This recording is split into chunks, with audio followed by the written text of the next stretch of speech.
90 degrees. I mean, the rivers merge and keep going the same, general direction. If you look at Grand Canyon, the rivers on the lower left are indeed merging at acute angles, less than 90 degrees. But if you look at the upper right, the rivers are flowing backwards. Why would they do that? The rivers run backwards, hit the main channel, turn around, and come back out the other way. It's called a barbed canyon. There aren't many places like this on the planet. Well, this is evidence that a lake is draining, and as the water's running off the spillway backwards into the channel, it turns around, or off the dam. Water runs off the dam into the low place, turns around and comes back out through the crack, through the breach in the dam. Grand Canyon was not made by the Colorado River over millions of years. That is one of the lies you kids are going to face in your textbook. It's just not geophysically possible for that to happen. Now James Hutton lived in the late 1700s. James wrote a book and said the earth is millions of years old. You need to understand, in the late 1700s, most people believed the Bible, or at least they were strongly influenced by Christianity, and everybody thought the earth was about 6,000 years old. That was the common teaching of the day. Okay? They taught the kids in the public school, God created the world in 6 days, like we saw earlier. But this was also a time of many revolutions. We had the American Revolution, the French Revolution, the Polish, the Spanish, the German. Every country is just about revolting against the idea of a king and establishing a democracy. So they threw off monarchy, and this is known as the age of anti-monarchy. So the Bible says to honor the king, and some people thought the Bible was an obstacle to their political objectives. And they wanted to discredit the Bible. Keep in mind, this all happened in the early 1800s and late 1700s.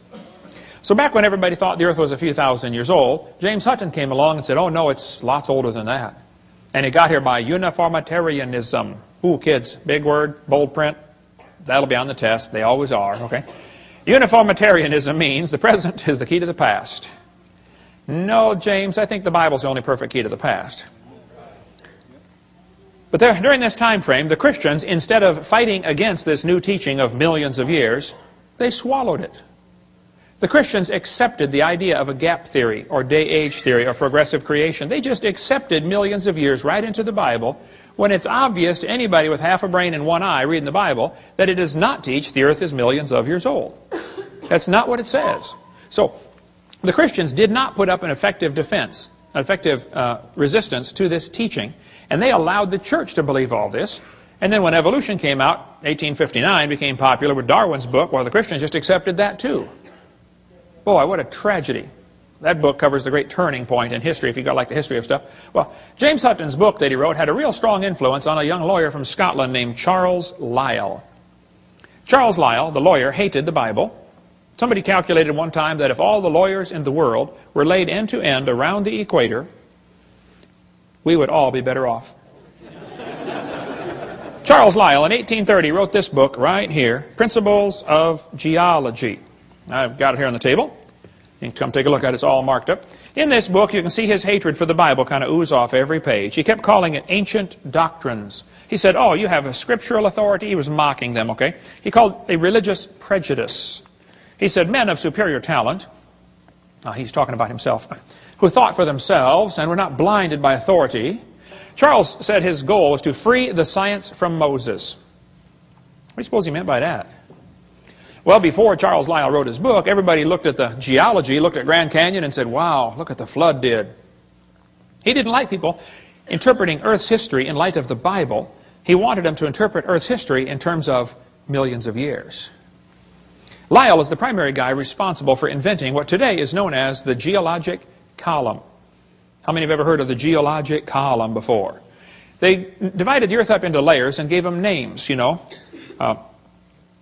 Cenozoic, Mesozoic, Paleozoic, Archaeozoic, all that kind of stuff. Maybe you saw the movie Jurassic Park, named after the Jurassic layer, okay? Each layer of rock was given a name and an age and an index fossil. Now keep in mind, all this was done in 1830 before there ever was a carbon dating, potassium-argon dating, rubidium-strontium dating, lead-208, lead-206, uranium-235, uranium-238. None of those had even been thought of. So they didn't determine these great ages by any radiometric decay method. They just picked the numbers out of the clear blue sky. It's a fact the Earth has many layers of sedimentary rock. That is just a fact. You can see them all over Tennessee here. How'd they get there? Well, there are two interpretations. One group says the layers formed slowly over millions of years. The other group says, no, these layers are all from the flood in the days of Noah. And again, they're always trying to erase that line between the two and make their interpretation become part of the fact. And it's just not, okay? It's just their interpretation, that's all. The geologic column is actually the Bible for the evolutionist. The only place you'll ever find it is in the textbooks. It doesn't exist. This guy admits it. He said, if there were a column of sediments, unfortunately, no such column exists. Did you know there is no geologic column? If there was, it'd be 100 miles thick. It doesn't exist. It's one of the lies in the textbooks. And actually, all of evolution is based on this lie right here. This is one of the most serious ones, in my opinion. It's true the earth has layers. That's not the question. Okay? How did they get there, though? I mean, if that layer sat there for 10 million years waiting for the next one, don't you think it's going to rain once in a while in 10 million years? Why are there no erosion marks between the layers?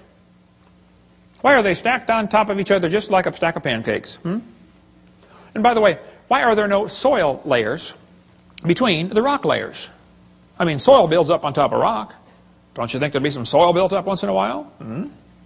Look, if you get a jar of dirt and rocks and gravel and sand and mud and shake it up and set it down, it settles into layers for you in a few minutes.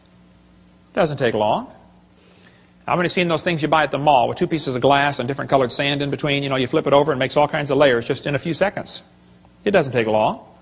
I was preaching years ago in Union Center, South Dakota. Now, Union Center is right there. It's not even on the map.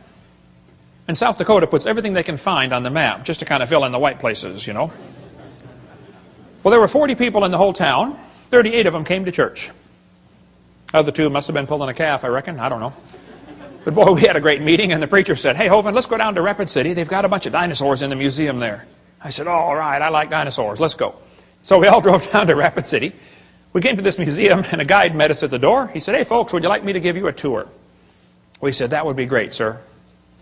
Well, the first place we stopped on the tour was the geologic time chart.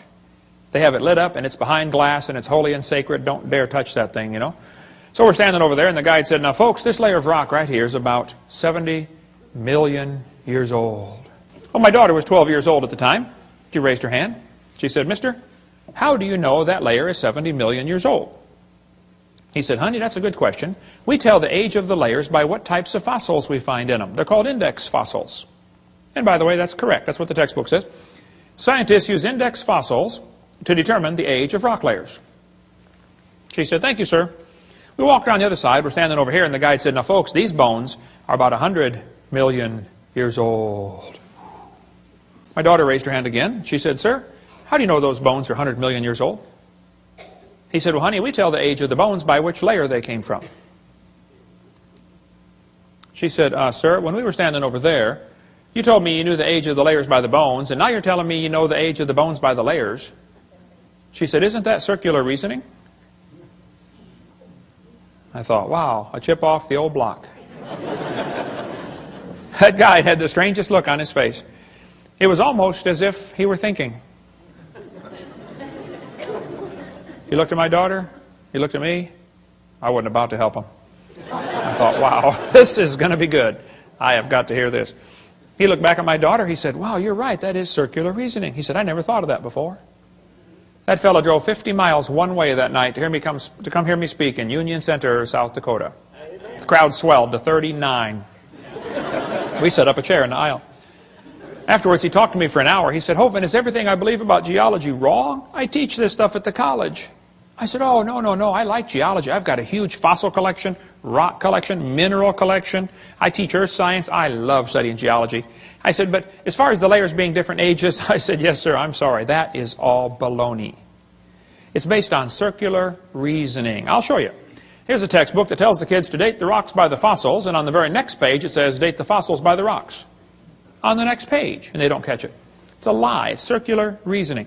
The intelligent layman has long suspected circular reasoning in the use of rocks to date fossils and fossils to date rocks. The geologist has never bothered to think of a good reply, feeling the explanations are not worth the trouble as long as the work brings results. It cannot be denied from a strictly philosophical standpoint, geologists are arguing in a circle. The relative ages of rocks are determined by the organisms they contain. They date the rocks by the fossils and the fossils by the rocks. Ever since the beginning of the 19th century, Fossils have been and still are the best and most accurate method